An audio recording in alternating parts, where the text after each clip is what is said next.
Oh my goodness, he's a good one.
We're about 2 days out from the opening day of the Kentucky deer gun season. I've been out here a couple of times this week with my camera and just kind of seeing what's out here as far as the deer goes. This is a place I've come to a number of times over the years. I almost always see a good one right there, a nice buck. Oh my goodness, he's a good one. Ran all the way across there. Man. Oh well. Sorry I didn't get a picture of him, but there was a big old buck right across there. But anyway, hey, I'm out here to photograph exactly that. Now, I may have spooked them. I usually try to get out here about an hour, hour and a half before I expect them to be coming out. These big old bucks right now, they're starting to get into the rut. And they're unpredictable. They've got only one thing on their mind. So I'm going to set up a little blind right here. It's a real simple makeshift little blind. Just use a camp chair and a burlap and some stuff, and it's actually it's very effective. I've had deer walk in on me, come within about 15 yards of me and never seen it. So anyway, that's a good sign that I saw the big old buck run across there. But anyway, let's get set up. I need to let the woods kind of settle down. Maybe I'll come back.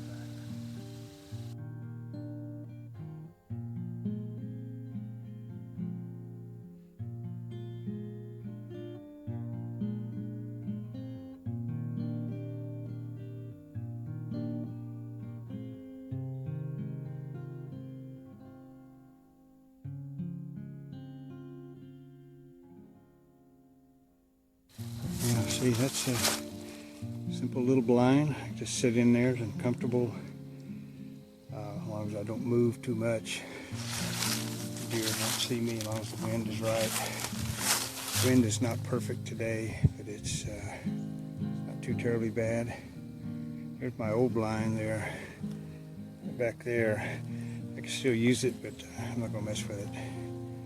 But it's a pretty good little setup. It's real quick and easy. And so we're kind of looking forward to that. Okay, the old buck ran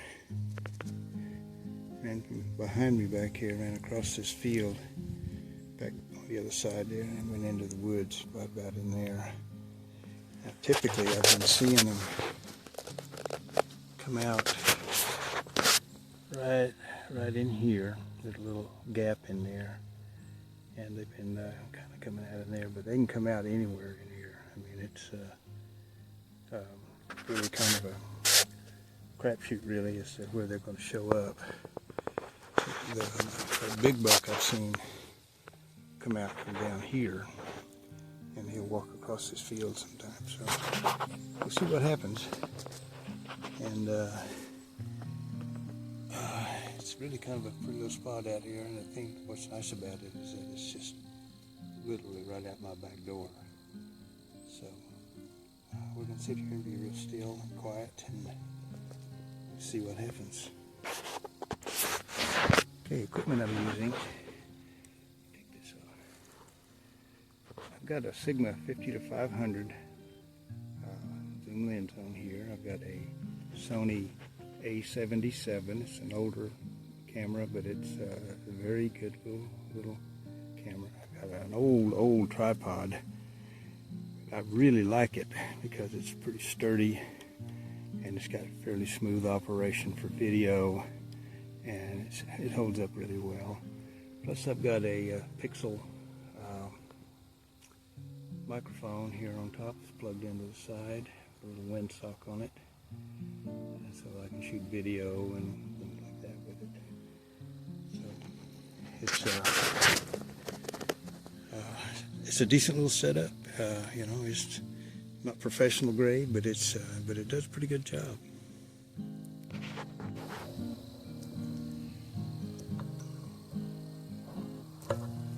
Okay, one thing that when I make these videos, I try to make them in such a way that it's the kind of things that anyone can do.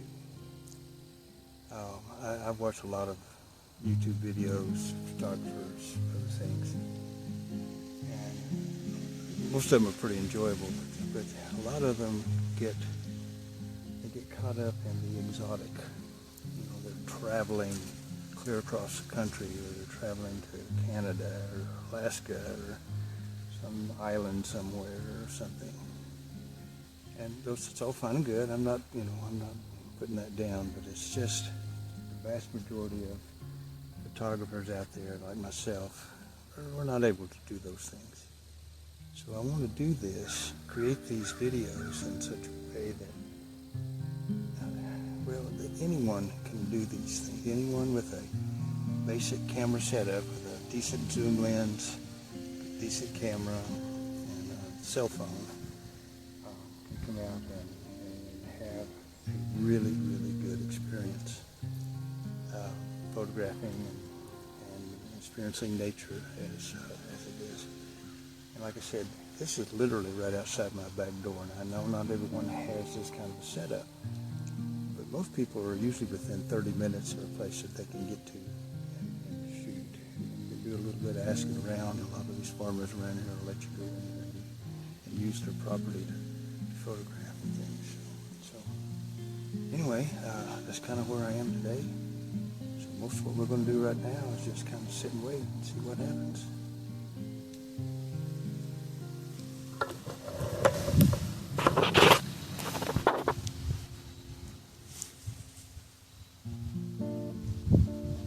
You know, I'm always amazed at just how sensitive these deer are, how in tune with their environment they are.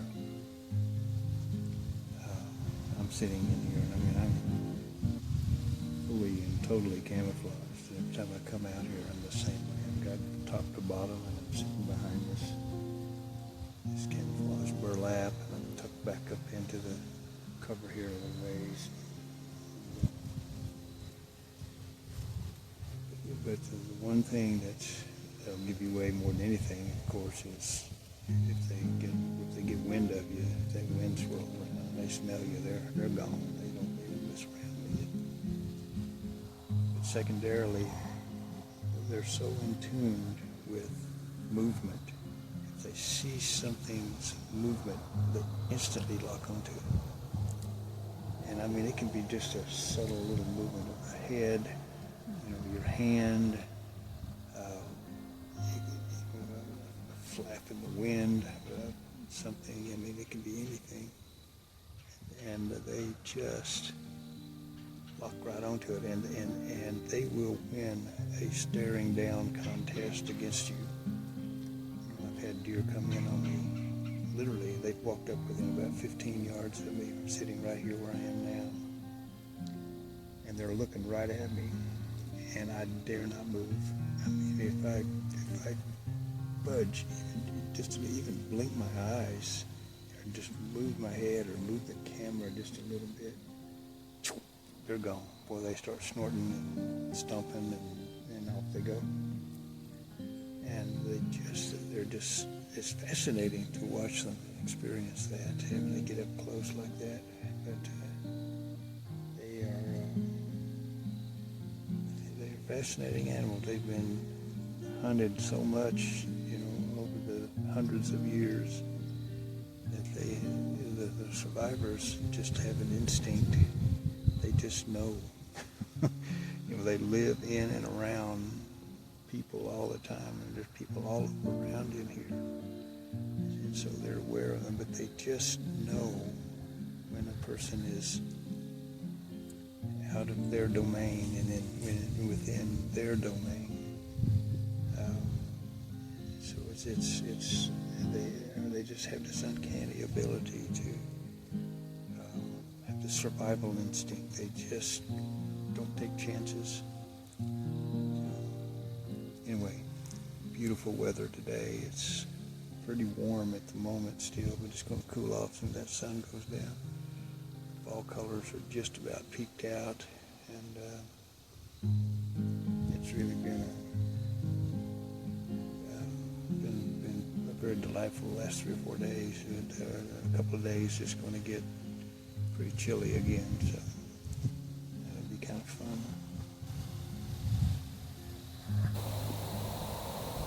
Okay, there's one little doe there that's working her way. This is pretty typical of them, that field right there. They're probably others in there with her. I've been here about an hour, so that's a good sign that they're still. And the wind is pretty much in my favor at the moment, so it's kind of fun seeing them. She's looking there. She heard something. This field out in front of me's got some soybeans in it. I don't think he's going to harvest them. I think it's long past that. I think he's just going to let them lay there. And so these deer have been feeding in that soybean field.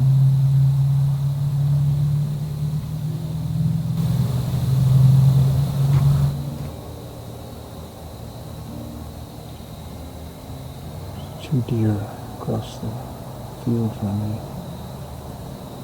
They're seeing something. It may be Mr. Dunn again, I'm not sure.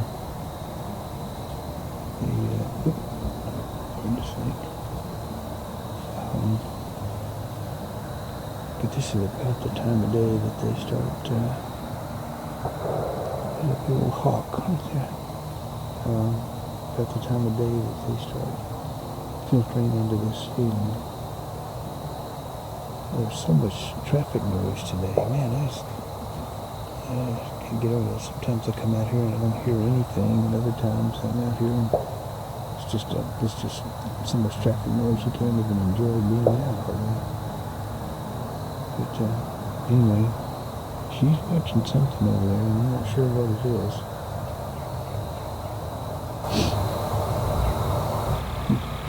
Never fails.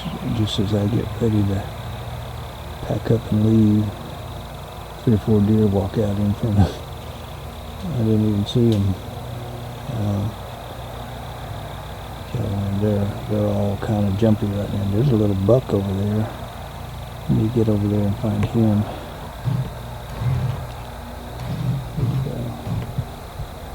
Right there he is.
hard spooked. She's still over there. This yeah, she went back into the woods now. So when they're starting to move, we can get they're done over there, making a bunch of noise.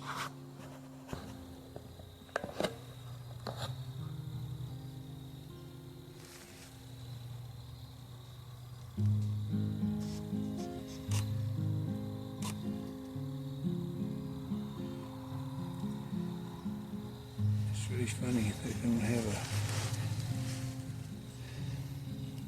They know I'm here, but they're not spooked.